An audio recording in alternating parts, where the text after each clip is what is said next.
Ένα από τα πράγματα που μπορούν να σταματήσουν την απόλαυση της φύσης ξαφνικά είναι ο σεισμός. Φυσικά, είναι ασφαλέστερο αν βρίσκεστε έξω, αλλά τι γίνεται αν δεν βρίσκεστε σε εξωτερικό χώρο?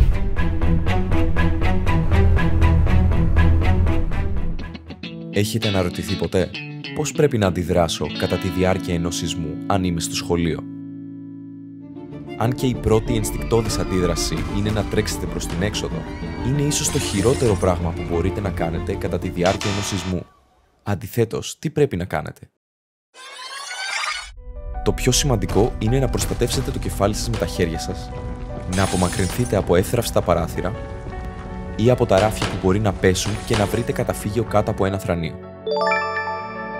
Εάν βρίσκεστε σε διάδρομο, δεν πρέπει να τρέξετε προς την έξοδο και δεν πρέπει να χρησιμοποιήσετε τους ανελκυστήρες ή τις σκάλες του σχολείου. Αυτά είναι τα πιο τροτά σημεία ενός σχολικού κτηρίου. Είναι καλύτερο να γονατίσετε δίπλα σε έναν τοίχο και να προστατεύσετε το κεφάλι σας με τα χέρια σας μέχρι να τελειώσει ο σεισμός. Μετά την πρώτη δόνηση, είναι πιθανό να υπάρξουν και μετασεισμοί. Αυτός είναι ο λόγος για τον οποίο είναι σημαντικό, μετά το πέρας του σεισμού, με ηρεμία και χωρίς πανικό, να κατευθυνθείτε προς την έξοδο του σχολείου προς κάποιο μεγάλο ανοιχτό χώρο με τους φίλους σας, όπου θα περιμένετε όλοι μαζί τις οδηγίες των δασκάλων σας. Οι σεισμοί συμβαίνουν ξαφνικά, γι' αυτό είναι καλό να αναρωτιέστε: γνωρίζω πώς να αντιδράσω σε περίπτωση σεισμού ενώ βρίσκομαι στο σχολείο? Oh yeah.